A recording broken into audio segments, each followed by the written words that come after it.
ఏదైనా సరే మౌలిక వస్తువులు కల్పించాలి అంటే డబ్బులు కావాలి. ఎక్కడి నుంచి వస్తాయి? లేదు, కొత్త వాళ్ళని పన్నుల జాబితాలోకి తీసుకురావాలి. వాస్తవంగా చెప్పాలంటే అంతకుముందు మోడీ రాకముందు ఈ దేశంలో 95 లక్షల మంది మాత్రమే పన్ను కట్టేవాళ్ళు ఉండేవాళ్ళు. 95 లక్షల మంది మాత్రమే. 1,30,00,000 మంది రిటర్న్స్ వేసేవాళ్ళు, 95 లక్షల పన్ను కట్టేవాళ్ళు.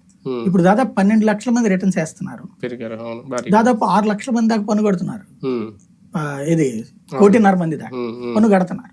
కాబట్టి పన్ను కట్టే వాళ్ళ సంఖ్యను పెంచారు. దానివల్లనే కదా ఇన్కమ్. అంతకు ముందు ఎంత ఉంది? ఏది కాంగ్రెస్ హయాంలో ఎంత పన్ను వసూళ్లు ఉన్నాయి, ఇప్పుడు ఎంత పన్ను వసూళ్లు ఉన్నాయి? అంతకు ముందు ఎంత బడ్జెట్ ఉంది, ఇప్పుడు ఎంత బడ్జెట్ ఉంది? అప్పుడు 12,000 కోట్ల బడ్జెట్, ఇప్పుడు 45 లక్షల కోట్లు.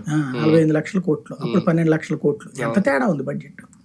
అదంతా పన్నులు. ఇవాళ ఎందుకని మనం ఈశాన్య రాష్ట్రాలు కడుతున్నాం? లేకపోతే ఇన్ని రోడ్లు, ఇన్ని ఫ్లైఓవర్లు ఎక్కడి నుంచి వస్తున్నాయి? ఇప్పుడు గ్రామీణ సడక్ యోజన, గ్రామీణ ప్రాంతాలకు రోడ్లు అన్నారు, మళ్ళీ రైల్వేలు బాగు చేయాలా, రైల్వే స్టేషన్లు బాగు, ఇవన్నీ ఎక్కడి నుంచి వస్తాయి? ఆంధ్రప్రదేశ్ ని ఇంకా కొత్త రాష్ట్రంగానే చూడడం, అంటే రాజధాని ఏర్పడలేదు కాబట్టి కూటమి కట్టడం వల్ల మనకు అదనపు ప్రయోజనం ఏమైనా దక్కింది. అందుకే చంద్రబాబు గారు వెళ్ళి ఇప్పుడు కృతజ్ఞతలు కూడా తెలబోతున్నారు నిర్మలా సీతారామన్. ఖచ్చితంగా. అంటే అమరావతి ఇష్యూలో ఇవ్వడం, దాంట్లో పైకి అది అప్పులు అని చెప్పింది కానీ, అంటే సహాయం చేపిస్తా ఉంది కానీ అందులో ఎంత మాఫ్ చేయాలన్నటువంటిది కేంద్రం చూసుకుంటుంది. 30 ఏళ్ళ దాకా మనం కట్టక్కర్లా.